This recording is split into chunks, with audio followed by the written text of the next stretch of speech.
تفسیر القرآن۔ آج کا سبق سورہ بقرہ آیت نمبر 246۔ اعوذ باللہ من الشیطان الرجیم، بسم اللہ الرحمن الرحیم۔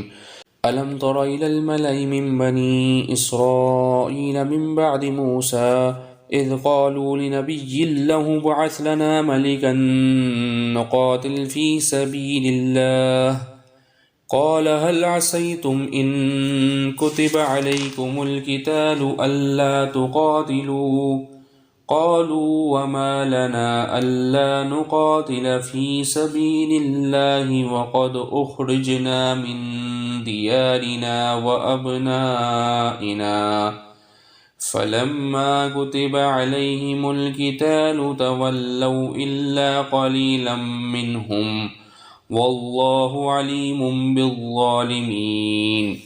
ترجمہ: کیا تمہیں موسیٰ کے بعد بنی اسرائیل کے گروہ کے اس واقعے کا علم نہیں ہوا جب انہوں نے اپنے ایک نبی سے کہا تھا کہ ہمارا ایک بادشاہ مقرر کر دیجئے تاکہ اس کے جھنڈے تلے ہم اللہ کے راستے میں جنگ کر سکیں؟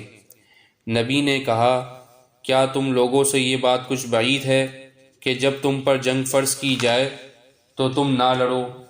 انہوں نے کہا، بھلا ہمیں کیا ہو جائے گا جو ہم اللہ کے راستے میں جنگ نہ کریں گے، حالانکہ ہمیں اپنے گھروں اور اپنے بچوں کے پاس سے نکال باہر کیا گیا ہے۔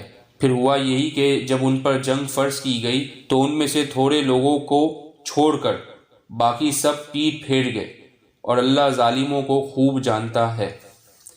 اس آیت مبارکہ کی تفسیر میں یہ بات لکھی ہے کہ یہاں نبی سے حضرت سموئیل علیہ السلام ہیں، جو حضرت موسیٰ علیہ السلام کے تقریباً 350 سال بعد پیغمبر بنائے گئے تھے۔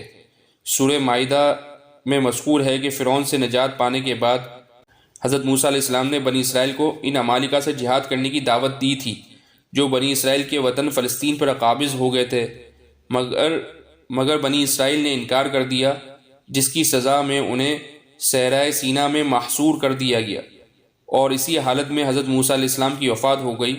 بعد میں حضرت یوشع علیہ السلام کی قیادت میں فلسطین کا ایک بڑا علاقہ فتح ہوا۔ حضرت یوشع علیہ السلام آخر عمر تک ان کی نگرانی کرتے رہے اور ان کے معاملات کے تصفیے کے لیے قاضی مقرر کیے۔ تقریباً 300 سال تک نظام اسی طرح چلتا رہا کہ بنی اسرائیل کا کوئی بادشاہ یا کوئی حکمران نہیں تھا، بلکہ قبیلوں کے سردار حضرت یوشع علیہ السلام کے مقرر کیے ہوئے نظام کے تحت قاضی ہوا کرتے تھے۔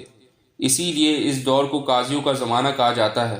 بائبل کی کتاب قضات میں اسی زمانے کی تاریخ بیان کی گئی ہے۔ چونکہ اس دور میں پوری قوم کا کوئی متفقہ حکمران نہیں تھا، اس لیے آس پاس کی قومیں ان پر حملہ آور ہوتی رہتی تھی۔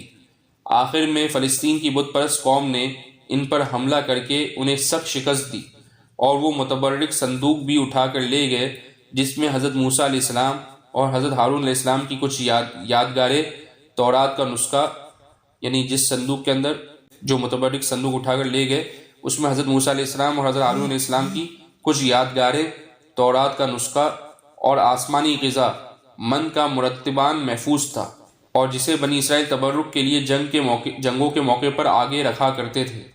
حالات کے اس پس منظر میں ایک قاضی حضرت سموئیل علیہ السلام کو نبوت کا منصب عطا ہوا۔ ان کے دور میں بھی فلسطینیوں کا ظلم و ستم جاری رہا، تو بنی اسرائیل نے ان سے درخواست کی کہ ان پر کوئی بادشاہ مقرر کر دیا جائے۔ اس کے نتیجے میں طالوت کو بادشاہ بنایا گیا، جس کا واقعہ یہاں مذکور ہے۔ بائبل میں 2 کتابیں حضرت سموئیل علیہ السلام کی طرف منسوب ہیں۔ ان میں سے پہلی کتاب میں بنی اسرائیل کی طرف سے بادشاہ مقرر کرنے کی فرمائش بھی ذکر کی گئی ہے، مگر بادشاہ کا نام طالوت کے بجائے ساؤل مذکور ہے۔ نیز بعض تفصیلات میں فرق بھی ہے۔ وآخر دعوانا ان الحمد للہ رب العالمین۔